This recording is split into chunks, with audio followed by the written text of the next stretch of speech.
Hey guys, so yesterday I played this guy from America and I won. That was the only game that I won in the entire video. So you can go back and watch that game because something interesting happened. He actually messaged me on chess.com after the game and he said this. I took a screenshot of it. He said, run, then cheating. So he's accusing me of cheating. And I said, lol, you're gonna be in my YouTube video and you can see that I'm obviously not cheating, which is true. He is in my YouTube video and I'm not cheating. And it's pretty obvious I'm not cheating because I'm here in the analysis feature on chess.com and I only played at 76% and he played at 69%. So that means I didn't actually play that well. And if you look at all the stats here, I had 6 great moves, 28 best moves, 3 mistakes, 3 missed wins. If you know anything about cheating in chess, you would actually play at 99% or close to 99% using a computer, right? Whereas I have 76% and a few mistakes. So it doesn't make sense for him to accuse me of cheating in this situation. But it's pretty good compliment. Like if someone accuses you of cheating and you're not cheating, that means you played a pretty good game, right? So what I wanted to do is analyze this game and just go through the game and see where I could have improved.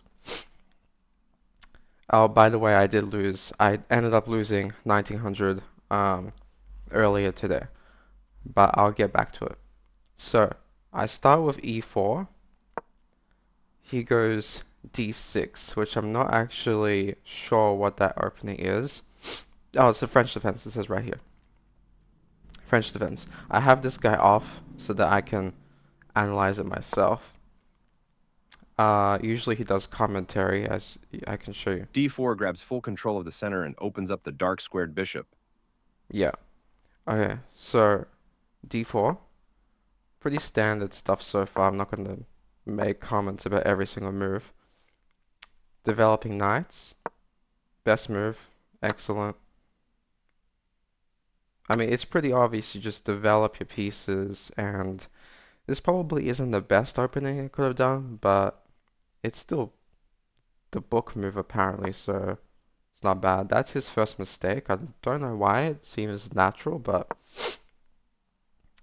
okay. I developed my bishop. Castle. Castle's mistake? What's the best move?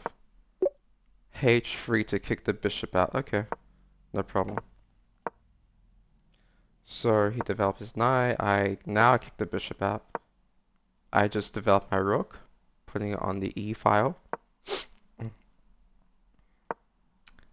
And now, see, he puts his knight here, attacking my knight and my bishop. So I decide to kick this bishop out because that's too much pressure on the knight. And I believe he takes my knight, which I think might be a mistake. No, it's actually an excellent move. Okay. I would have taken the bishop because generally bishops are slightly better than knights. Then he puts the bishop back. I developed that's wrong. The best move was check. Okay. Seems like a pointless check because he just goes back. But I get it. Castle. So the point of that move is I want to go here and then I want to double up on the E file to attack this bishop. But it says it's wrong, so let's see what the best move. Okay, just take the bishop. And I'm pretty sure I do what I say. Now it says it's a great move. So takes. That's slightly wrong. Let's see what it wanted me to do. Oh, I had this. Yes. So instead of taking, I could go here, attacking the queen. The queen has to move, otherwise I take the queen, and then I win the rook. Okay. Takes. Developing my rook even more, putting my rook in the center, putting pressure on this bishop. And then later, I'm pretty sure I attack the bishop more with my queen. And he moves his king there. Yep, and that's exactly what happened. It says it's the best move. And now I play this, which is a mistake. I wanted to attack, and oh, so knight here threatens this. If I do go here, then that's called a fork, where you're attacking two pieces at the same time. And in this case, I'm attacking the queen and the rook. So that's what the computer wanted me to play. So I go here, that's a mistake. Now he can take my rook. Um, but I think that would have been bad for him. And now I play check.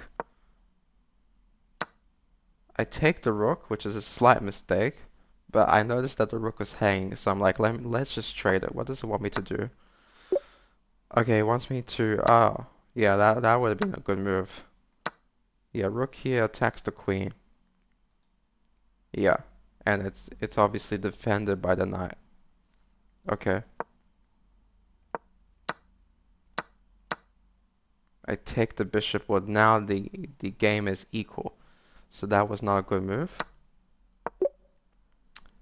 Queen b3, pinning the knight to the king. Yeah. Okay. Then I play g5, and I think I'm clever because the knight is pinned to the king, but in reality he can just take with his rook. No, he can't take with the rook, he just does that. Because I can't move the knight back anyway or anywhere to then retake with the knight once he captures my rook. So if the knight was here on this red square, I could capture back. I could capture back this way, and that would be no problem, but the knight can't go there. So that's why d5 is good, because I win his knight, but he also wins my knight, which is exactly what happened. And I'm pretty sure I have to take back. Yeah. And now that's a big mistake because he can block.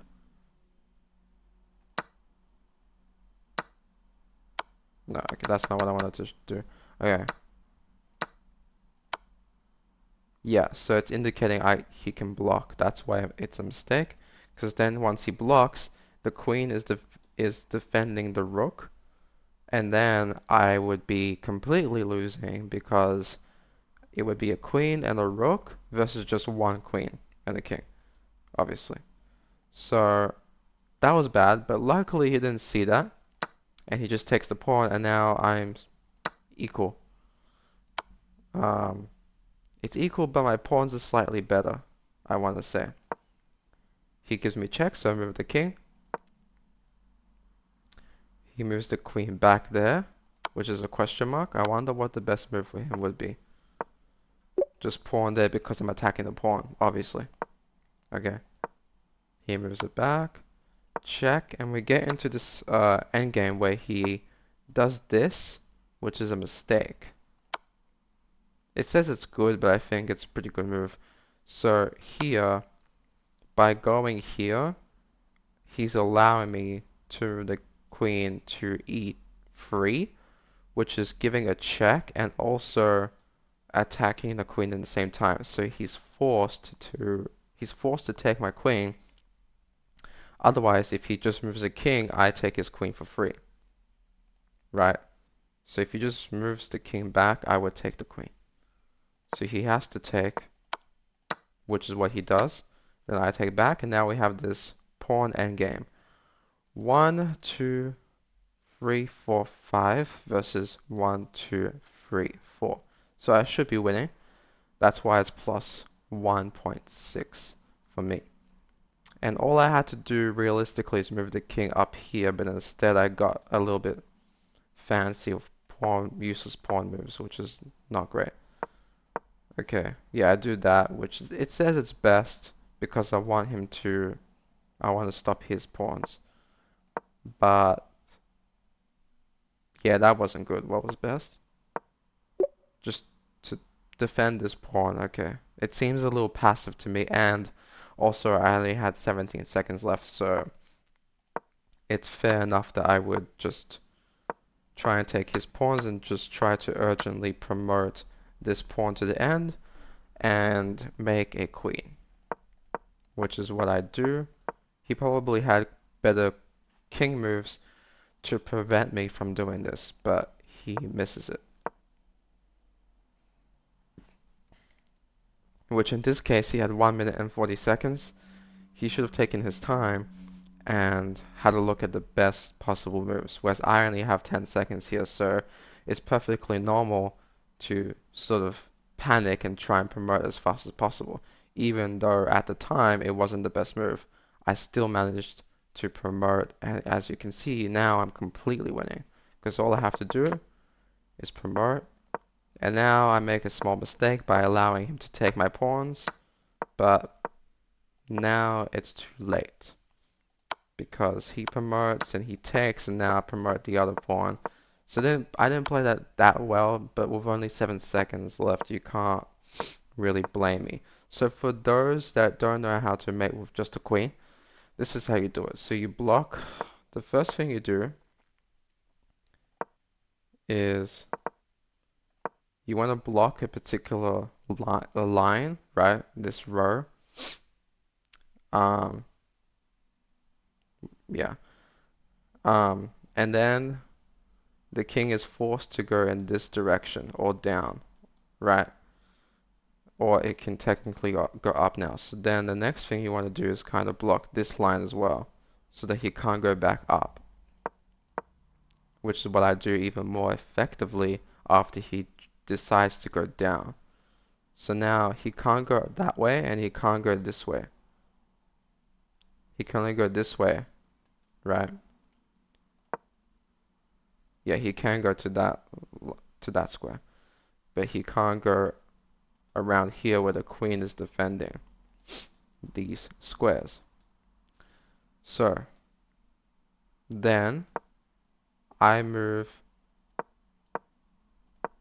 yes. So notice I move, this is the easiest way. It's not the most efficient way to mate with a queen, but it's the easiest way to remember is you just copy what the king does. So the king goes here, you copy that, and you just move the way the king moves with your queen.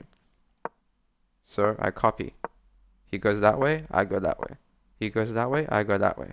He goes that way, I go that way. He goes to c2, I go to e3.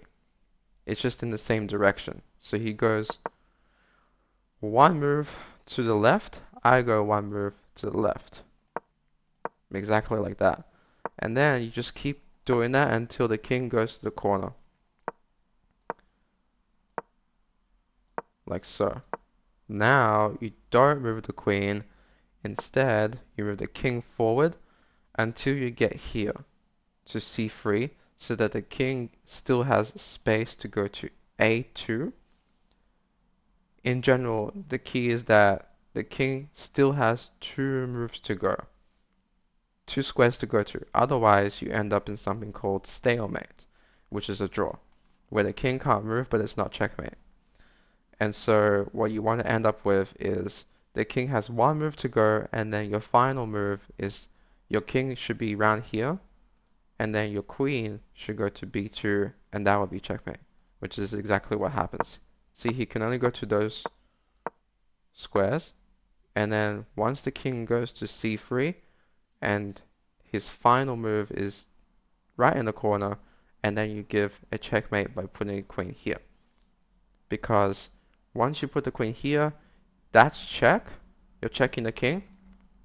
And also he can't go to b1 and he can't go to a2. There you go. Checkmate. Alright. That's all for today's video. Thank you very much for watching. Goodbye.